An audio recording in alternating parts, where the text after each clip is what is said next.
Voidling Bound is a mission-based third-person shooter that kinda plays like Ratchet and Clank mixed with a bit of Spore and some light RPG elements sprinkled in, and maybe a bit of Spyro Skylanders for good measure. In this game you play as Wrangler, which is a pretty appropriate name as your whole job is essentially to save the local wildlife by hatching and genetically modifying these creatures called Voidlings and preparing them for battle against something called the Legion, or the Legion. I'm not sure if I'm pronouncing that right. I'm not really sure what they are, but they appear to be some kind of maybe fungal or bug-like entity that spreads a type of goo around that prevents the local flora and fauna from growing.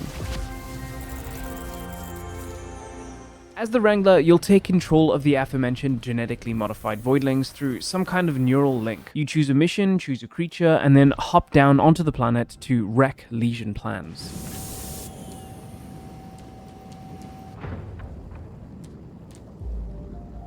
The game itself plays fairly well, everything controls relatively nicely and looks pretty good to boot, but there's nothing to really write home about. The star of the show is definitely the Voidlings. Each creature has its own unique abilities and attacks, even if mechanically they are more or less the same, and their designs seem to rest safely on the so ugly it's cute side, kind of like a pug.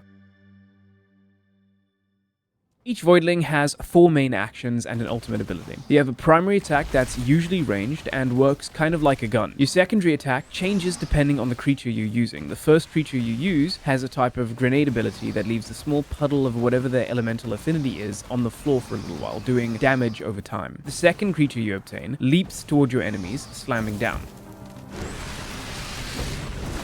You also have a defensive ability that ranges from dodging to a type of shield. Again, this changes depending on the chosen creature. The fourth action is a melee attack with a 3-hit combo that's mostly used to interrupt enemies and get out of a pinch.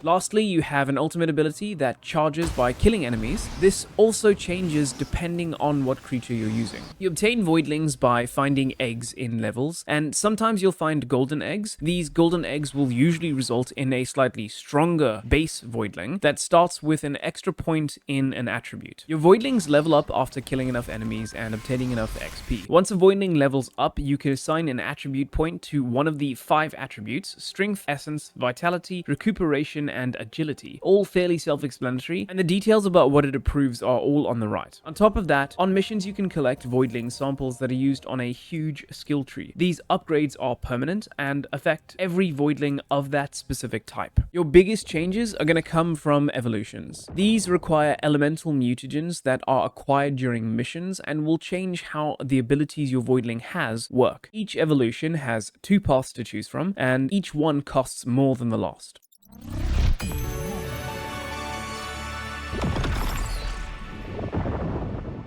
Enemy variety is a little bit lackluster. You have big guys, small guys, explodey guys, and flying guys. They all either shoot at you or charge at you. You also have boss fights, but they were never very challenging, and every strong attack is very clearly telegraphed in red on the ground. While the game isn't super pretty, it is far from ugly and ran quite well on my RTX 3060. Each level was packed with foliage of the planet and was fairly easy to traverse. Speaking of levels, there are only 2 types in the demo. Your exploration levels, where you run around collecting samples and eggs while blasting away enemies and eventually a boss, and your survival levels, where you fight against multiple waves of enemies.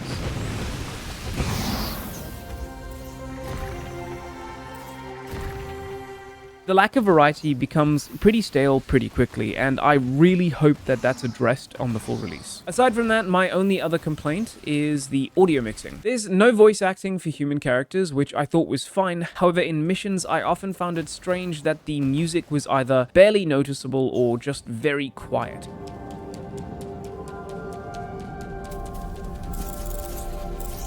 Most effects sound fine, if not a little bit flat, but it was particularly grating that every enemy had the exact same death groan, and it was noticeably louder than any other sound in the game.